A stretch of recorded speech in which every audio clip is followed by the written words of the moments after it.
Well, it's finally come to this.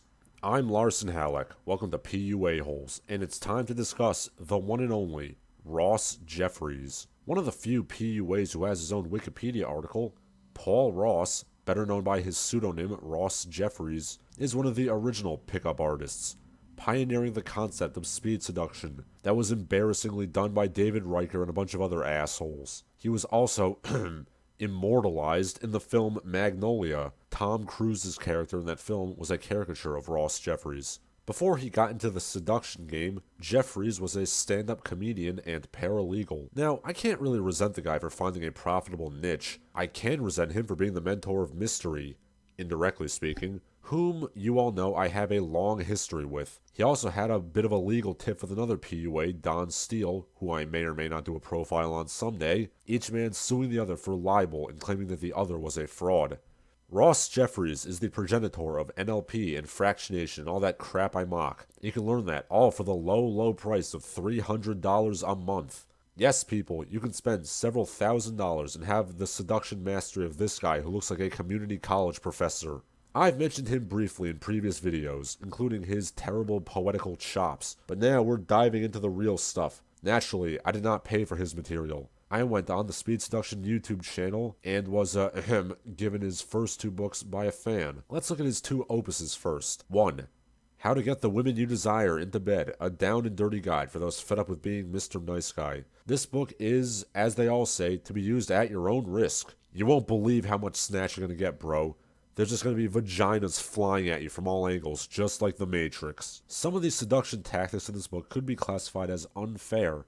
Truth to tell, I had some moral reservations about putting them in the book. However, unfair and fair are relative terms. When you deal with women, you may find yourself in that type of unfair situation.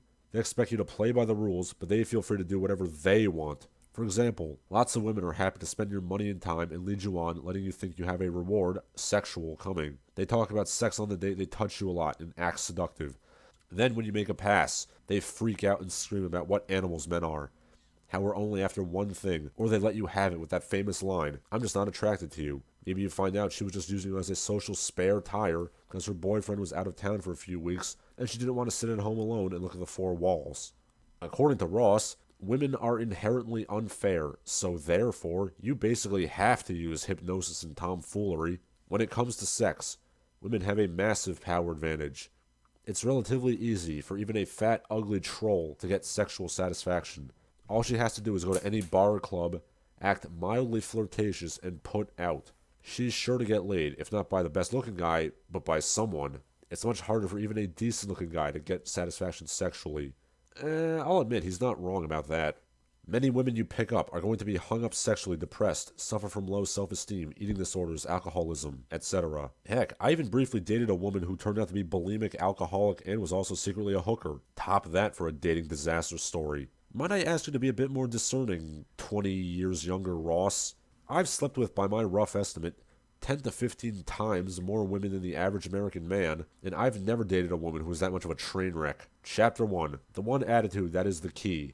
One simple trick. Take a shot. No, in all honesty, it's not that bad. He talks about having a strong and confident attitude. That's something we can all agree on. But then he talks about installing the super seduction plan into yourself. Beep boop, runvaginaprogram.exe. But again, it's not too bad. It's visualization exercises to make you feel better. This is all stuff that has been proven scientifically. And granted, it's commonplace and been written about to death, but it's not wrong. Similarly, does he advocate not pedestalizing women? And then he goes into faking and pretending in Chapter 6. My hopes are crushed. One of his fakery ideas is to pretend to be a modeling agent and then just skeeve on the job seekers. Harvey Weinstein approves. And then he has a whole elaborate scripted routine. You all know I'm not a fan of that sort of thing, but here it is. With one finger up to my nose, like I were about to sneeze, I go up to a woman and I say, "Do me a favor, pound me on the back really hard." She said, "Are you sure?" I said, "Yes." She gave me a good smack, and then I said, "Well, it didn't help the sneeze, but I just fell in love. What's your name?" Surprise, surprise, he admits it didn't work. Oh, and here comes the nuclear bomb of seduction that Ross drops on us. This method will work 9 times out of 10. And really knock a woman out. You should use it only after she's refused your initial offer for a date. I've seen it melt women who had no interest whatsoever and initially refused to go out with me. It works like this. Find out when the girl is on shift at her job. Go to your local florist and get a nice bouquet of wildflowers and such made up.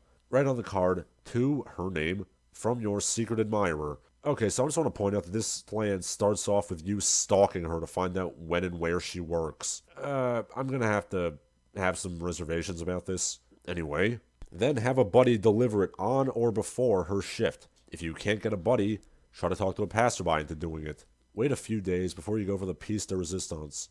Go to your local t-shirt store and have them make up a t-shirt saying, I am your secret admirer. Put this shirt under a jacket or a button-up shirt and then walk in on your honey pie shift. Tap her on the shoulder and open your shirt or jacket. That will make an impression. You were clever, different, unique, and went to all that trouble just for her. After she gets through hugging or kissing you, tell her you'd like to see her, and you're willing to go to some effort to do it, and then some. Then ask her out. If she's got any heart at all, she'll go for it. This is a great method, and it works like a charm. Am I wrong for thinking this comes off as really desperate? Ross, I have my doubts that this has ever worked. Chapter 10 is on negging, of course. Or slashing comebacks for sleazoid sluts. I don't think the term negging existed back in the early 90s, but the concept apparently did. Her. I'm really not interested in meeting you. You. One of these days, you're going to see a man across the room and you're going to want to meet him, but it's not going to happen because he's going to intuitively pick up on your incredible capacity for rude behavior. Yeah, that'll show her. Tell her that somebody else will get your vengeance for you. An alternative. I'm a lonely person trying to overcome my shyness and you just slammed me back into my shell for months. I hope you're happy. You've ruined my self-esteem. I hate you. Another alternative. Chill out, skirt.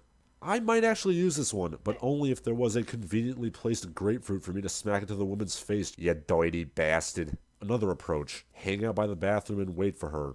Ah, the Chuck Berry maneuver. I'm 30 pages into this 60-page book, and it's mostly just rigidly planned routines to follow. I guess that tells you what sort of person was buying this back in the early 90s. I use Usenet, honk. Chapter 18. How to use hypnosis to get your date into the sack. Oh boy. It's all here, folks. Stacking reality, sensory overlap. It still hasn't evolved beyond, one time my dog died, so we should bang. Mixed emotions crap. And at one point he advised you to get past a girl's last-minute rejections by wearing a paper bag mask. What? The book does have some actual sexual techniques, which makes him better than most of the clowns who followed him. I will concede that. So that was the first book. Bad, but not egregiously so. The second book. The Secrets of Speed Seduction. How to get any woman in bed in 20 minutes or less. Now, just to clarify and to toot my own horn a bit, my personal record is about an hour and a half from meeting to sex, so let's see how Ross does it. In the opening pages, he acknowledges, amongst others, his pimp nephews. Yes, because you want to refer to your own flesh and blood as whoremongers. Yeah, I don't use the term pimp if I can help it. I feel that it's too cute and it glorifies a filthy business. I prefer the term whoremonger because nobody is going to romanticize a whoremonger. Okay, looking at the contents, we see this book is about 200 pages of fixed routines and weird acronyms. Wonderful. This is really a profound understanding, a very zen understanding. Fake Orientalism, take a shot. Seduction happens as a result of sequence, with ingredients in proportion. Yes, just input the woman program and get laid. Then he goes into the actual modules, which includes sensory-rich language, steering the conversation towards sexuality. I myself advocate this, so a point there. But then he gets into NLP and giving the reader homework assignments, and as usual, my respect goes flaccid. Some new hacky bullshit. Phonetic ambiguities. This is the idea that if you say things that are innocuous but sound vaguely like sexual phrases, that'll get a woman to sleep with you. Those thoughts are really coming from below me, Debbie. It sounds like come and blow me. America needs to move in a new direction. Nude direction? New erection? Oh, I see. This is what he was trying to do in that terrible poem I read in the Transboy video. Listening to Ross Jeffries trying to do cheeky double entendres is like listening to a middle school guidance counselor doing the same. Actually, disregard all that. I just realized something. What Ross is advocating here is literally that stupid Pingus meme. So you see, when 14-year-old kids are editing clips from the old Sonic the Hedgehog cartoon out of context to make Robotnik say the word penis, they're really speed seduction masters. Milton Knight, you magnificent bastard. Robotnik really is the world's sexiest fat man. In all seriousness, I have my doubts about this. At least if you're not some cheeky, decadent aristocrat. Yeah, I'm just imagining some dweeb trying to awkwardly shoehorn double entendres into a conversation over dinner. So, what's that soup you're ordering? Clam chowder? Do you enjoy penetrating your mouth with that spoon? You're penetrating your mouth with white goop. It's jizz. Maybe we should talk about this, Jack, you later. I want to ejaculate in your mouth.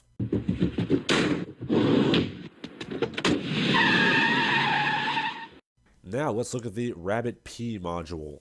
And I have to question why anybody would need a module to talk to women. It's really not that hard. And I was a huge nerd as a teenager. Let's look at how he opens up this chapter.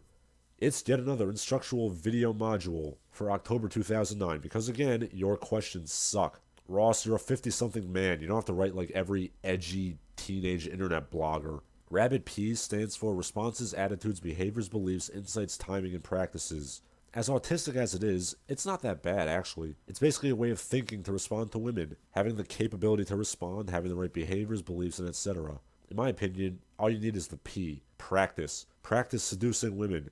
Practice being a man worth having, and you'll get better at it.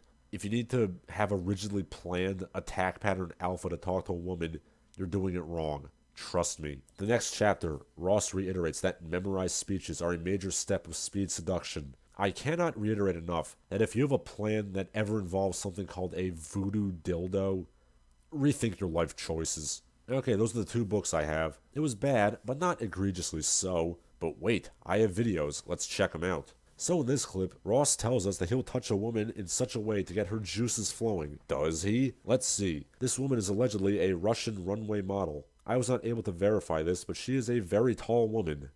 So this is the back of her neck. Can you watch this? Side? That's the back of her neck. Turn this way. So sit down next to me. So if we were on like a coffee date or something, we'd be talking and say, I got to get up and use the men's room. I'll be right back. Well, look at that expression. Looks like mild amusement. Little lick lip that she does there. Like, she's pursing her lips, Ross. That's the exact opposite of what you said. I will admit that she's much more relaxed and comfortable than the women that, say, Vince Kelvin terrorized. And I myself advocate gradually and slowly getting gently more feely with the girl. So this is okay within reasonable limits. I think Ross is somewhat overstating how wet she's getting, but I've seen worse. We then have another clip apparently in Ross's kitchen, where he discusses how playing games gets the juices flowing. Okay, here's the way the game's going to work. I'm going to ask you 5 questions, and you've got to get them all wrong. If you get them all wrong, you win, and I will give you $10. But if you get even one of them right, you lose, and I get to punch you in the arm. Ross, I don't think that's a good idea. And yes, I know that just last week I advocated martial arts sparring on the first date. That's only if the girl, does martial arts. Just come here, Matt. Let me show you something. Once I do that, let's play another game. Put your arm out like this, like that, wrist to wrist. Relax your hand. No, wait, no. It's some kind of weird hand pushy game. I don't know what this is really. And finally, Ross puts a woman in a trance. A sexual trance. Show you. I don't know if you're really ready for that. I probably shouldn't show you. So anyway, what does that do? Like, no, show me, right? Take it away a little bit. Right. I don't know if I should go. Huh? I don't know if I should have some. Of course. I was thinking. Okay, I'll show you something really cool. Can you take hold of that again? Okay, so you know how to quickly, easily, and powerfully see that yellow ball of beautiful color and good feeling? I just did a demo like a minute earlier where I had her visualize a ball of yellow color in my hand, which represented the good feelings from someone who has good hands massaging her. So, watch this. I'm going to take some of it, breathe in against. Also notice I'm looking where I want her to look. I direct her attention by where I look away for exactly 2.71828 seconds. He then starts talking about shooting color into the woman. And I realize I've heard this before, but I can't immediately pinpoint where. Oh god, I've profiled so many shitty PUAs, they're all blending together. Take a deep breath. And now I'm just going to touch right here. Is that okay with you? Now notice, take a deep breath. Close your eyes, and as I touch right here, all that color and all that feeling begins to flow right here. Now look at the expression on her face. She's clearly enjoying this, and she's enjoying it in front of a room of like 50 guys. So you have to imagine if I had her in isolation, how much stronger her responses would be. And then Ross has to tell the woman how she felt. I smell BS. or whether, as you take a deep, deep breath, you tune into where you feel it flowing. It feels absolutely the best. What matters is you open your eyes and look at me. Wow, look at that look on your face. You look like you've had like 3 or 4 drinks. Actually, she looks like she had a few orgasms. Did she, Ross? From reading your books, sir, you're obviously a guy who has a good amount of sexual experience, and so am I. You may be able to lie to the chodes who buy your books that that's what a woman's orgasm looks like, but I don't fall for it. So, that brings us to the end of the fabled Ross Jeffries. Being that he is the progenitor of modern pickup, I must say that he's not great, but he's better than most of the ones that came after him. Unlike most PUAs that I profile, he actually does seem to have some sexual prowess, and some of his ideas are okay. But again, it's his fixation on the weird new agey stuff that other people would take to an unhealthy extreme that drags him down. So I'm of course going to have to give him a pass. I'm Larson Halleck. Keep on training. And now a word from our sponsors. Hello, are you a fan of Larson Halleck and the Barbaric Gentleman? Of course you are, otherwise you wouldn't be watching. Would you like to help the channel grow? Would you like to help me out? If so, here's how you can. You can go to patreon.com/LarsonHalleck and join the ranks of these illustrious heroes. You can also go to www.paypal.me/LarsonHalleck to also donate some money. You can also buy my book. The Patreon, the PayPal, and the link to my book are all found in the video description. You can also follow me on Twitter or on Instagram. I no longer advertise my Gab because Gab sucks. Otherwise, enjoy, keep watching the videos, and spread the word.